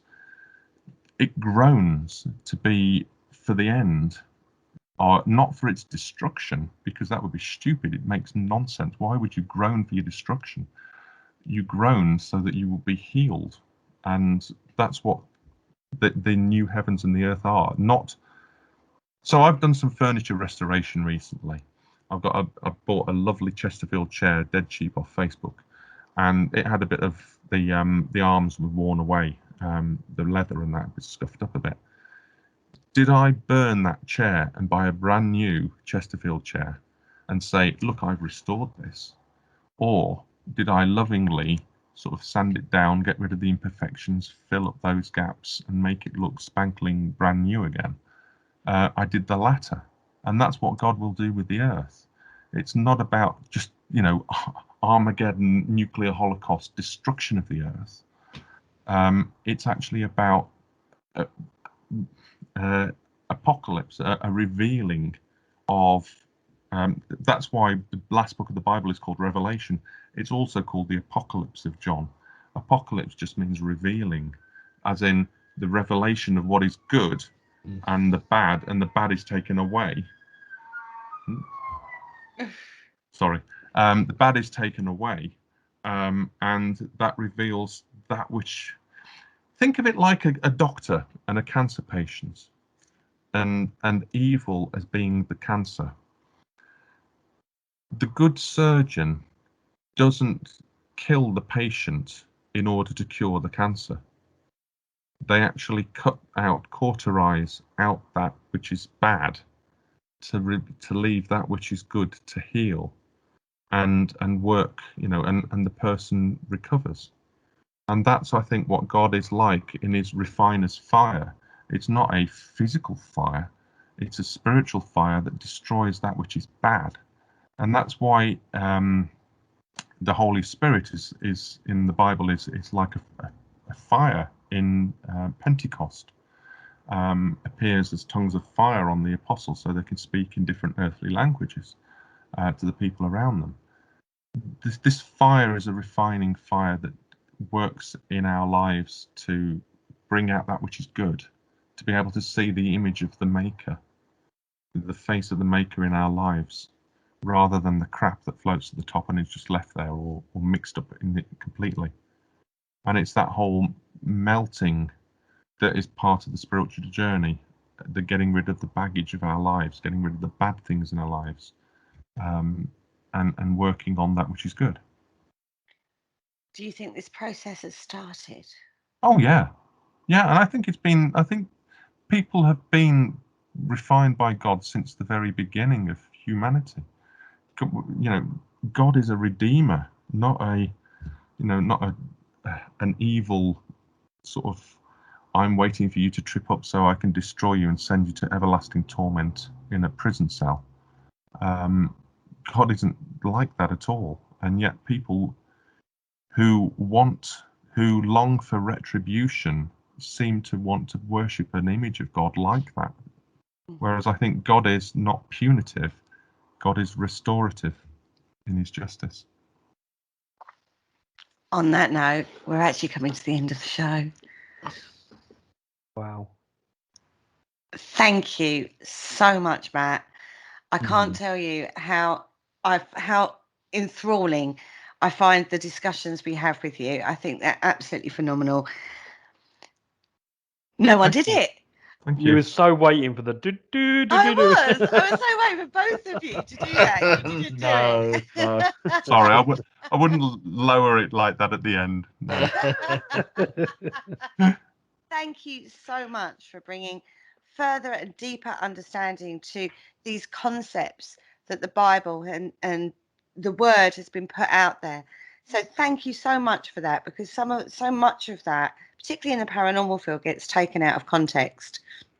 And like you say, skimmed, taken, and used for their own benefit. And that is so not the point. That is so not the point. And you've ended on a real lovely message of hope and understanding. So thank you once again for joining us in the studio. It's just phenomenal. I love your work. I think it's brilliant. Yeah, Thank thanks, you. You're mate. very welcome. Right, boys. Yep. Right. Last words from you guys. Okay. Well, we've still got the book available Oh, God. as always. Let's But I'll plug get it at the in there beginning. again. I plugged it at the beginning of the show, so I'll not plug it again. No. If you want to find out more about us and our writings, you can actually go over to paranormalconcept.com where we've got our blogs. So if you want to sort of stay up to date with what we think and put down when we put pen to paper down and head over and give them a look. Yeah. Well, I kind of was hoping for something a little bit more profound from you boys, but that'll do. Can I just plug my blog as well? Oh, of course. Go for Sorry, it. Matt. I'm so Yeah, that's sorry, all right. Matt. Carry on. Yes, where can people find your work?